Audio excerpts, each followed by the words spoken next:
জয়তে ৰঙানদী কেন্দ্ৰীয় ৰঙালী বিহু সন্মিলনৰ সমূহ সন্মানীয় বিষয়ববীয়া তথা সন্মানীয় সদস্যসকল আৰু আমাৰ কৰ্মকৰ্তাসকল, পৰম শ্ৰদ্ধাৰ বিহুপ্ৰেমী ৰাইজ, আজি আমাৰ ৰঙানদী কেন্দ্ৰীয় ৰঙালী বিহু সন্মিলনৰ প্ৰথম দিনাৰ কাৰ্যসূচী পতাকা উত্তোলন অনুষ্ঠানত মই পতাকা উত্তোলন কৰিবলৈ পাই নিজকে ধন্যবাদ মানিছোঁ। লগতে উদযাপন সমিতিৰ সমূহ বিষয়ববীয়াক মোৰ তৰফৰ পৰা বিহুৰ ওলগ যাচিছোঁ। বিহুৰে বিৰিণা পাতে সমনীয়া, বিহুৰে বিৰিণা পাত, বিহু থাকে মানে বিহুকে বিনাবা, বিহু গ'লে বিনাবা কাক।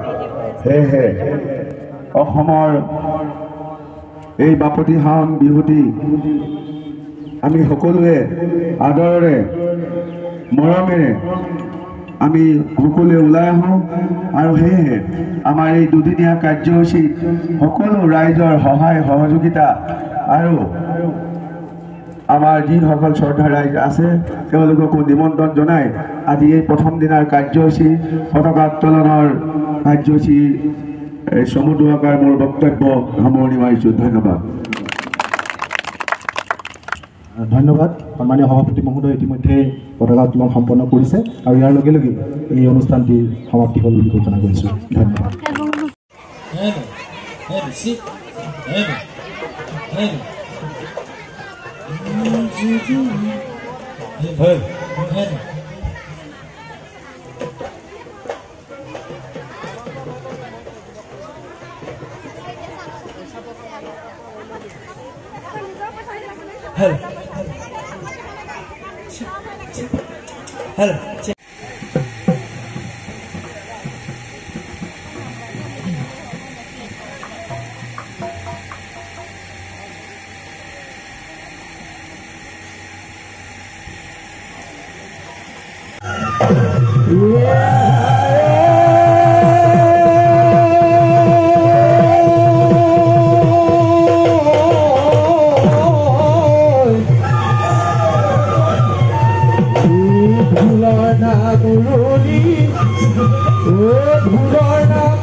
ৰঙানদী সমষ্টি পুনৰ নিৰ্ধাৰণ কৰিলে আজি এইবাৰ প্ৰথম বিহু পাতিছে ৰঙামঠি ৰাইজে।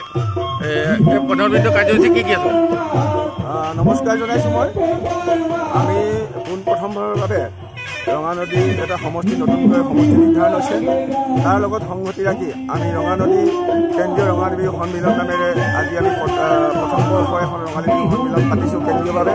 গতিকে ইয়াত আমাৰ সকলো ৰাইজৰ সহায় সহযোগ আছে। গতিকে আমি আৰু কেইজন বিশেষ ব্যক্তিৰ অনুপ্ৰেৰণাৰে আমি এই বিহুখন পাতিবলৈ সক্ষম হৈছোঁ। লগতে আজি আমাৰ প্ৰথম দিনাৰ কাৰ্যসূচী আছিলে পতাকা উত্তোলন আৰু স্মৃতি তৰ্পণ। আমাৰ গাঁৱৰ ৰাইজৰ যুৱক যুৱতীসকলৰ দ্বাৰা মঞ্চ উদ্বোধন এই কাৰ্যসূচী সকলোখিনি হৈ গৈছে। এতিয়া আমাৰ আছে আজি চলি থকা এই মৌ কুঁৱৰী প্ৰতিযোগিতা। ইয়াৰ পিছতে আমাৰ আছে আজি সাংস্কৃতিক সন্ধিয়াও আছে। এই সাংস্কৃতিক সন্ধিয়াত প্ৰভা গৌৰৱ মিলি আৰু ঋতুৰাজ শইকীয়া, মীনাক্ষী ফুকনে আমাৰ অংশগ্ৰহণ কৰিব। লগতে ৰাতিলৈ আমাৰ 9 বজাৰ পৰা অতিকৈ আকৰ্ষণীয় বৰ বিহুৱতী প্ৰতিযোগিতা আৰম্ভ হ'ব। ঠিক তেনেদৰে অহাকালিলৈ আমাৰ বোৱাৰী বিহু প্ৰতিযোগিতা আৰম্ভ হ'ব। সৰু বিহুৱতী আছে, টকা বিহু আছে। টকা বিহু আমাৰ কোনো কম্পিটিশ্যন নহয়। আমি টকা বিহু দলবিলাক প্ৰদৰ্শনীমূলকভাৱে আমি এটা অৰিহণা দি মাননি দি তেওঁলোকক আমি অংশগ্ৰহণ কৰিবলৈ দিছোঁ। আৰু ৰাতিলৈ আমাৰ যি আকৰ্ষণীয় আমাৰ সাংস্কৃতিক সন্ধিয়া আছে, এই সাংস্কৃতিক সন্ধিয়াত অসমৰ খ্যাতনামা শিল্পী দীপলীনা গগৈ ডেকা ডাঙৰীয়ানীয়ে আমাৰ এই সাংস্কৃতিক অনুষ্ঠানত উপস্থিত থাকিব। তেখেতৰ লগত ইতিমধ্যে আমাৰ যোগাযোগ সম্পূৰ্ণখিনি হৈছে আৰু তেখেতে আমাক কথা দিছে তেওঁ নিশ্চিতভাৱে কাইলৈ আমাৰ সাংস্কৃতিক সন্ধিয়াত উপস্থিত থাকিব।